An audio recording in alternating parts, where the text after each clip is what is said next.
organization which has given you so much. Let that be your goalpost for this year. Bring as many people as possible. Talk to your friends, relatives, neighbors, and even strangers.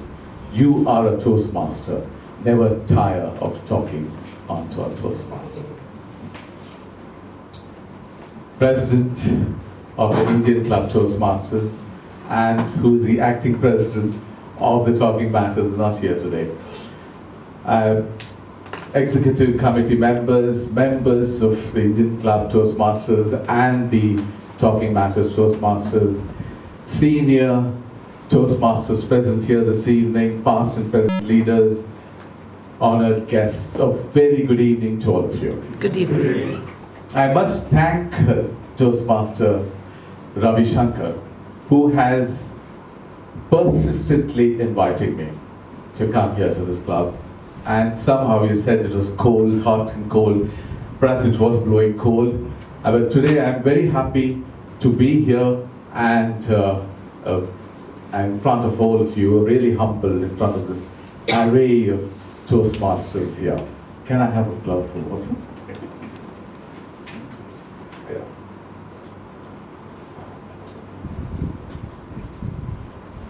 So now I'll begin with the presentation.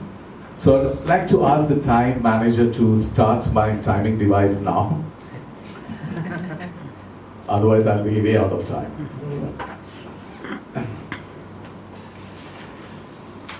When I would like to start by making a statement. I would like to say that all of us in this room belong to a privileged lot. Is that a fair statement to make? All of you think so? Yes. Is there anyone who doesn't think so? No? So all of us feel that we belong to a privileged lot. And why do you think that way? What makes you feel that we belong to a privileged lot? Anybody? Anybody? We can hear. Hmm? We can hear, we can speak. Well, we can hear, we can speak. We have our senses. We have our senses. Right, so that is exactly the answer I wanted. We have our vocal cords intact. We are the lucky ones to have a voice. And this is denied to many. So we are the lucky ones. So what should we do? We should Communicate. Sorry? Communicate. Yes, we should first of all be thankful, be grateful for it, appreciate it, nurture it, and develop it. And this all of us can do. And we as Toastmasters should do it, but everybody who's got a voice should do it. Because voice is the most important component of your identity. It is as individual as your fingerprint, as your DNA. And it forms a major part of the emotional content of your message. So it's so important to develop your voice.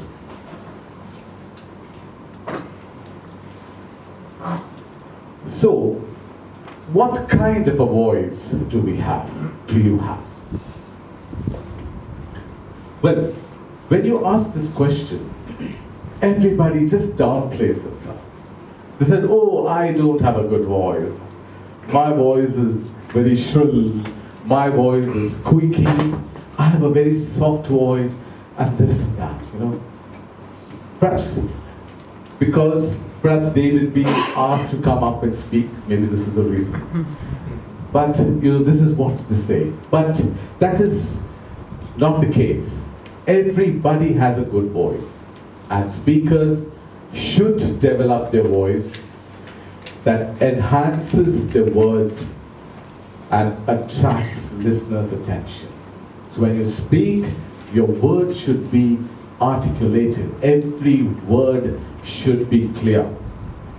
And it should be in such a way that the listener is attracted and wants to listen more from you. A good speaking voice has the following qualities. It is pleasant, conveying a sense of friendliness. Well, how many times have you come back talking to a person or meeting somebody and said that I'm not going to go back again to this guy? I don't want to go back to him. I don't want to talk to him. You've come back like that, right? And why is that? That's because he may have been a friendly person, but he may not have conveyed that friendliness through his voice. So it is important that we sound friendly as well. So our voice should convey a certain friendliness. It should be natural, reflecting your true personality. Many people feel that the native speakers, they have a very good accent. That's how we should speak. And people tend to imitate them. And then you realize that that again is not a very good thing, because you may not be clear. All of us are non-native speakers of English. And we have the influence, the strong influence of our own mother tongues on our language. So that could be there. And that is the fact, the universal fact. All over the world, people have different accents. So we don't go to imitate an accent. Let your accent be as it is, but try to speak clearly.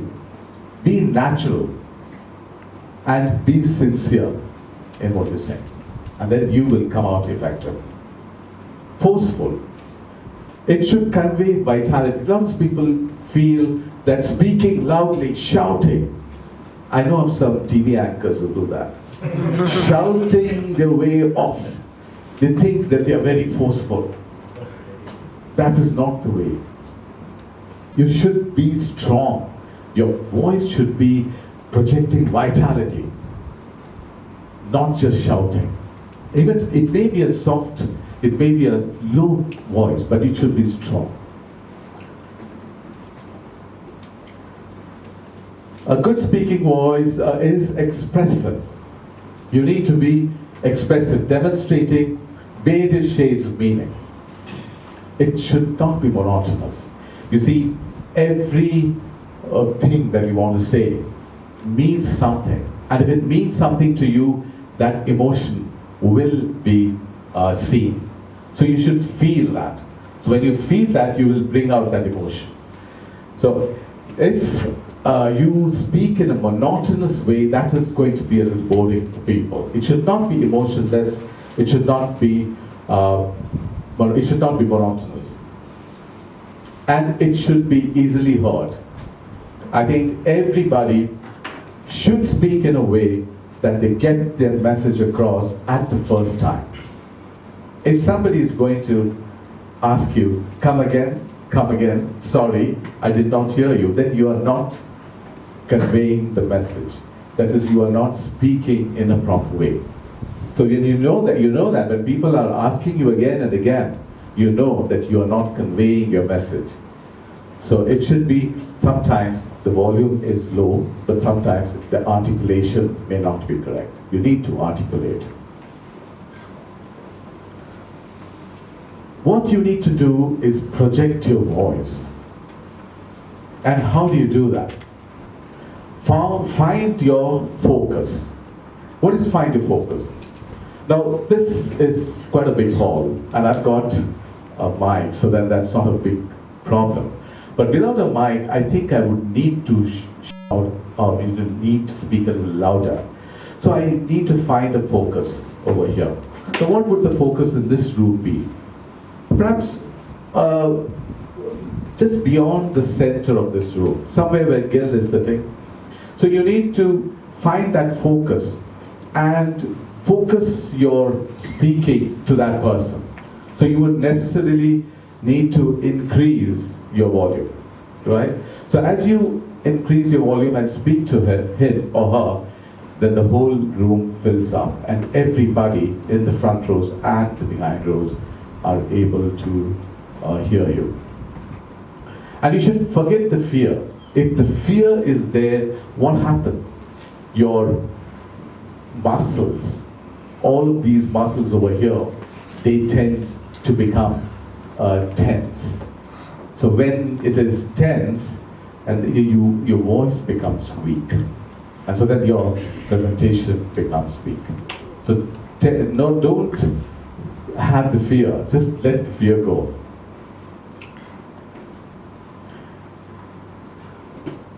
People who project their voice, definitely they project confidence. They speak with confidence that they project a voice. And they look forwards. They look forwards. They don't talk too fast. They breathe from within their abdomen and lower and raise your tone as well. So, a good quality voice begins with good breathing. We need to breathe well. And I think this can be actually cultivated by all of us. And I'm sure many of them may be already doing it. Yoga is very good. So the breathing exercises, what does it do? It takes the air breath right into your abdomen. It goes to your pharynx, your larynx, and all right to the bottom of the abdomen. When it comes out, the vocal cords becomes smoother, and you're able to speak better. So breathing is very important, and you should breathe from within your abdomen. And air must flow freely through your lungs and vocal cords.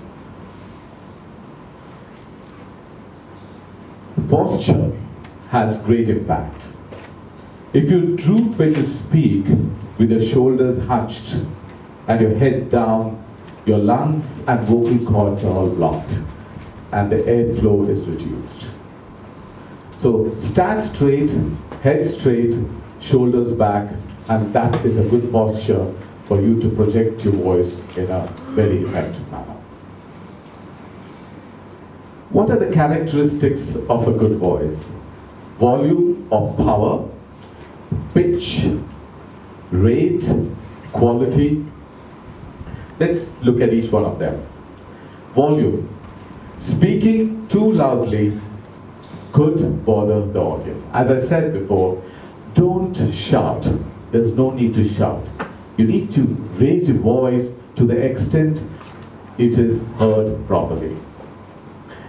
And this could actually bother the audience if you speak too loud, as you very well know.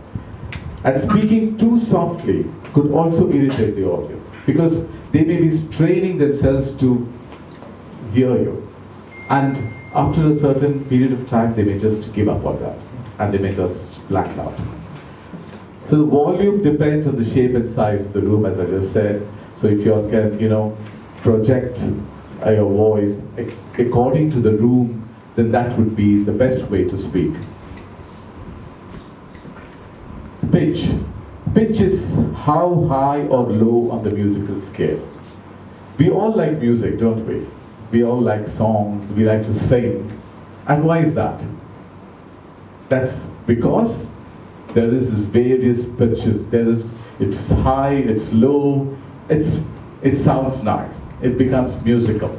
So the same way, if you talk in the same manner, I'm not saying sing-song manner, but if you raise your tone high and low as per the musical scale, I think your speech will become very, very interesting. Monotone will put the audience to sleep. That's definitely true. And adapt your pitch to the material. High pitch for excitement, enthusiasm, you take a higher pitch. And for sadness, thoughtfulness, you can take a lower pitch. The rate of fast and slow, I mean, everybody says how fast and how slow. So I hear the ideal speaking rate is, say, 125 to 160 words per minute. That is the ideal speaking rate. Pauses. Pauses plays a very crucial role in making your speech interesting. And you must have seen this, politicians are very, very good at it. You look at them, you listen to them, and you will know what the pauses are. Pausing at certain intervals gives an impact to your speech. A moment's silence before you make a statement is definitely a good thing, and your impact then is very good. A pause after you have made an important statement is also a very effective way to do it. So pauses also helps to take a breath. You need to, if you're out of breath, you can take you can breathe. It serves as a punctuation, and it also when you become very monotonous or you become too loud and people have stopped listening to you and they're talking by themselves, then to draw their attention, you can just use the pause. You can just pause for a while, and then you'll see that you gathered everybody's attention. And that is one of the techniques that you can use to draw attention. Voice should convey a wide range of emotions. You should. And adds more meaning to the words you use. It enhances the message and adds interest. Voice is a major factor in making an impact. Cultivate a good voice. Deliver an effective presentation. It's the window to your personality. You see, first impressions go a long way, and voice is one of those elements of your personality which makes the first impression. Over to you.